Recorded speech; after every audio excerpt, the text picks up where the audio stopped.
personality and looks. And because we also choose a dog who suits our lifestyles, some dogs and owners can end up looking very like each other.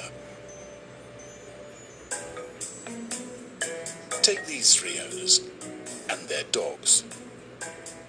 How would you put them together?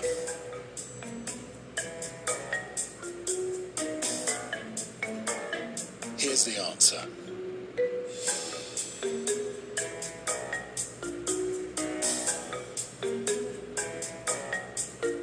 Let's try again. Here are three owners and one lucky dog. It's a tougher one, but can you spot the pair?